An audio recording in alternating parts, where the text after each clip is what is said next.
Wisconsin is preparing to recount votes cast in the 2016 election. The move comes as Green Party presidential nominee Jill Stein has raised more than $5 million. That's right, $5 million to fund recounts in the key swing states of not just Wisconsin, but also Michigan and Pennsylvania, all of it which went to Donald Trump by a very slim margin. So what's really going on here? We have a member of the Green Party standing by, but first, the Washington bureau chief for the Milwaukee Journal-Sentinel, Chris Gilbert, joins us on the phone. Chris, big news today out of your state, the day after Thanksgiving. What is happening on the ground, and what do we think is the objective of Jill Stein? Does she think that she can actually tilt the results in Wisconsin?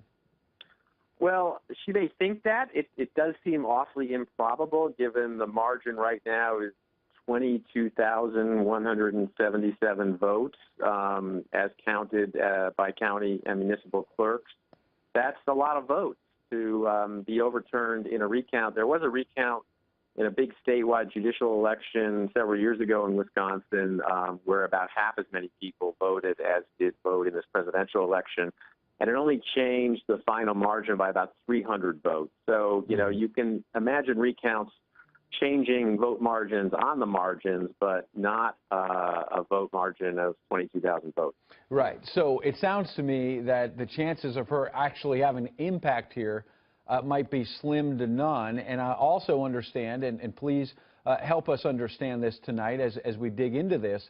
On social media, a lot of people are sending out notes saying that Wisconsin state election laws suggest that you have to prove fraud for there to be any action here. Is that your understanding of the law? And since no, I mean, my understanding of the law is that if the margin is ultra narrow of a quarter point or less, you can not only demand a recount, but it will be paid for by the taxpayers. But if it's a little bigger than that, if it's on, you can demand a recount, but then you have to pay for it. So the right to request a recount is there if you are going to, you know, pick up the tab for the recount. There's not a requirement of a finding for fraud. It's just what's different about this case is that the margin. I mean, this actually is only the third closest presidential race in Wisconsin in the last 5 elections. I mean, the 2000 and 2004 races where there were no recounts were actually closer than this one. So it's a big margin for a recount, but, you know, they can ask for one. They can ask for one, but what is the real rationale? Were there serious and credible allegations of fraud? Were there problems that people were reporting to your newspaper on Election Day?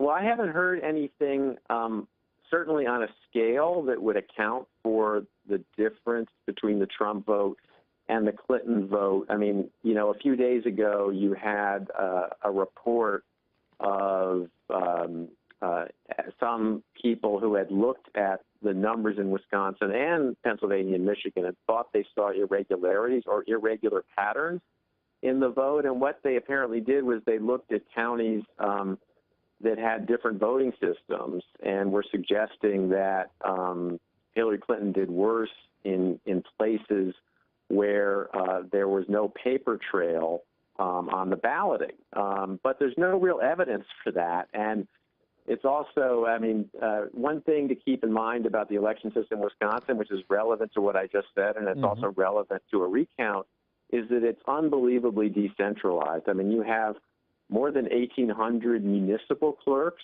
and you have 70 county clerks. And these elections and these voting systems and a lot of decisions about elections are made not at the county level, but at the municipal level. So, you know, when you're talking about, for example, touch screen voting, that's all done not at the county level, but at the level of village and city and town. And so it would be even more hard to imagine someone kind of rigging that process when you're talking about the number of individual jurisdictions involved here. And it also means a recount is a painstaking process, too. Sure.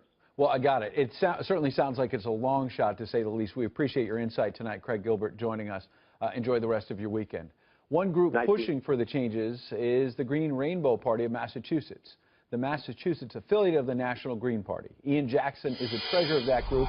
He joins us now live via Skype. Ian, tell us what you think about the real goal here for Jill Stein. the real goal is to find the truth, and everyone's had frustrations with computers before. So the idea is to use this at least as an audit of our electoral system. People have been slightly concerned about the trail, and as you last guest pointed out, it's very decentralized. Mm-hmm. But when you say slightly concerned, that doesn't sound to me like there's widespread allegations or, more importantly, evidence of some sort of fraud. So is this giving Jill Stein supporters some sort of false hope? Well, we're trying to find what the count is, and I'm not sure it's false hope. It's trying to find the truth behind the numbers. There's been these allegations by computer scientists, but as your last guest pointed out, it was using different systems and using that, being engineers. I'm a software engineer, and we like our little models, but unless you actually count and check it, you don't know whether it's just a thought while they use something different. Yeah. Or if there's something to it. Well, and you mentioned that your show is all about finding truth. All right, let's find that truth. And so my next question is, our last guest, who you cited several times, Craig Gilbert, also said accurately that in 2000 and 2004, the margin was even closer in the presidential race, and there was no recount. So what's your case tonight? Well, the case